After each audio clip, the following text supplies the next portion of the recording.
What is the difference between an e-collar and a bark collar? That is the topic I want to address in this video.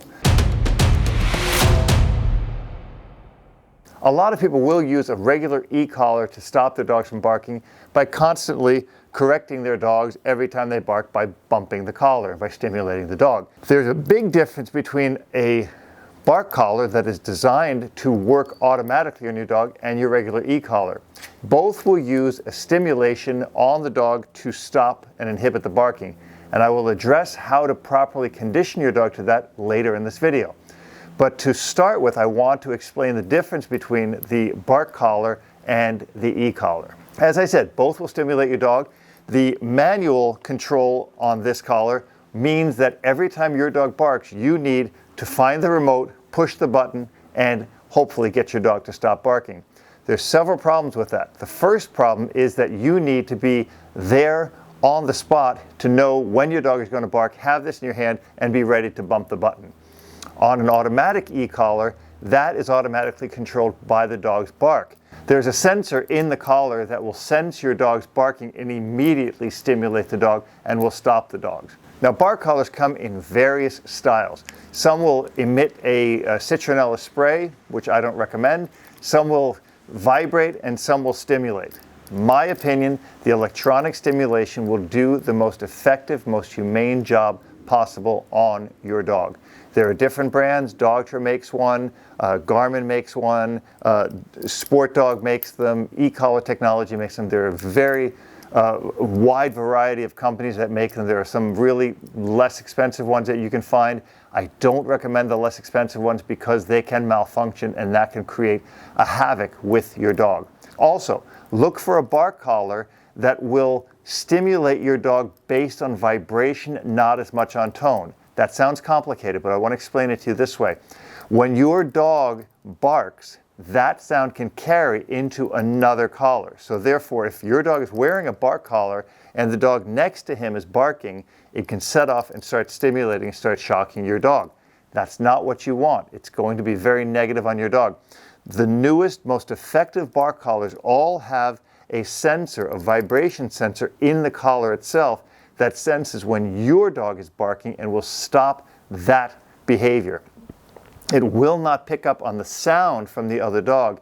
It's triggered off the vibration in your dog's neck, and that's what stimulates the collar to correct your dog. It's very, very unfair to correct your dog for some other dog barking, and it can create a lot of behavioral issues in your dog.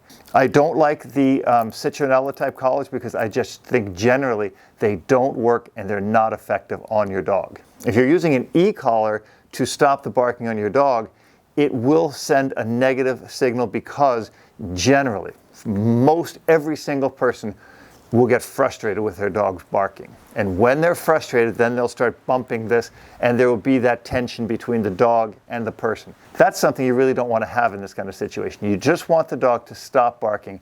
And the reason for that is as much as for you and the dog. A dog that's constantly barking is creating a frustrated behavior and is getting worse and worse. If I leave Maya in the car without a bark collar on, she will work herself into a frenzy and not have any energy or desire to work when I finally do take her out.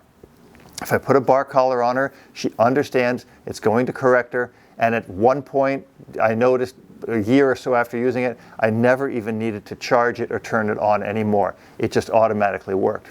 Having the collar on her was a really humane and effective way to get her to settle down, calm down, before I wanted her out and really in drive. I want my dogs in drive. I want them barking. I want them happy to work, and I want them excited and in drive.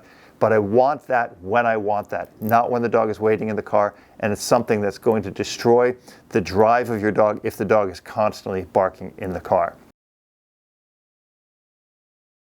Now, let's talk about how to condition your dog to being on an e-collar that will stimulate for corrections. It's not hard, but it's going to take some time. First thing is make sure that your collar is off and you don't even need to charge it the first time. I put the collar on the dog just so the dog starts to get a picture of having the collar on his or her neck and just being used to it. I do not, at this point, I do not turn the collar on for the first day or so. I want the dog to see there's something new on, but nothing is happening. If you right away turn it on, you're getting way ahead of yourself, and it's not an effective way to introduce the dog to the collar. So I put the collar on, let them have it on. Even if they're barking, I don't do anything, I don't say anything. That's coming next. The very, very next thing I do, even though most collars have automatic settings and ramp settings, which it'll start to get higher and higher as your dog continues to bark, I do not use that feature early on. Early on, I turn the collar to its lowest possible setting, maybe a 1 or a 2. At that point, I'll put it on the dog just like it was on yesterday. I put it on today, but now it's turned on and it's a very, very low setting. The dog will start to bark and may or may not feel the stimulation. If I don't see the dog feeling anything, when I see that, and when I say feeling it, I'll notice a response in the dog. In other words, I'll notice the dog kind of just a little bit of looking down or looking up, looking a little bit confused at what's going on the dog's neck. Remember, it's a very low setting. At that point, when it's that low, I then start to notice that the dog is noticing, and I'll go up a little bit higher. At some point, you'll notice that in that low stimulation, the dog will stop barking. You don't need to do anything. You don't need to praise the dog. You don't need to correct the dog. The collar will do the whole job for you.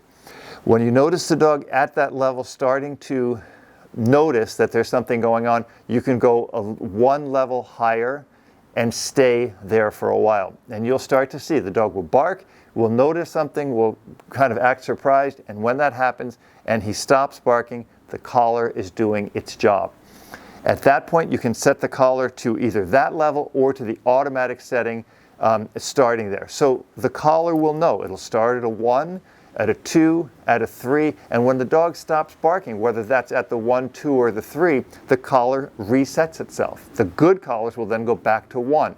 So if he starts barking again, it'll start lower and then go to the level where the dog stops barking. The collar is doing the job by monitoring your dog for the barking and the stopping of the barking. It's a magnificent tool. It'll help your dog to be much calmer, and it'll help your dog to also have a much more balanced life. I do not recommend leaving collars, any collars, whether it's a buckle collar like on an e-collar or a bark collar or a chain, on your dog when you're not with that dog to monitor it. Your dog can get hung up, your dog can get tangled up with another dog or a fence, a post, a water spigot, anything, and that can be deadly to your dog. Also, if you leave the collar on your dog and you have another dog and that dog gets their jaw hooked underneath that collar and it twists, you could strangulate your dog and you could have two very, very injured or dead dogs on your hands when you get home. So, dog barking in the yard, that's one thing. If you want to put them in a kennel, that's another thing. I do not recommend a collar on the dog if there's another dog around or if there are obstructions. If the dog's in a kennel and there's nothing around they can catch themselves up on, put the collar on. I like to make sure these collars are, just like my other e-collars, very snug on the dog's neck. A lot of times using a little bungee on them will help you so that the dog, as the dog's neck swells, if the dog gets hot or runs or barks a lot, it will keep the dog from having the collar on too tight and becoming uncomfortable.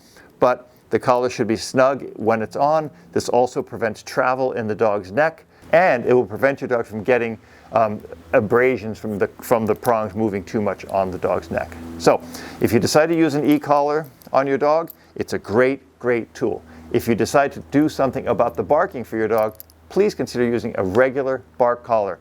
Even though some of my e-collars have a bark limiting feature built into them, I still use a separate collar for barking. I do not use the same features on my e-collars. I separate it out. This goes on my dog when I don't want them to bark, and it comes off when it's okay to bark. My dogs know that when this collar is on, there's no barking. When a regular e-collar is on, it's time to bark, it's time to have fun, and it's time to work. If you enjoyed this video, be sure to subscribe to my channel. Check out my website at robertcabral.com for all the best online dog training available anywhere, including my brand new course for dog trainers called Shelter Dog Training, a course that contains over 25 hours of instruction, including 48 different lessons, half being lecture, the other half being theory, taught in an animal shelter to completely untrained dogs.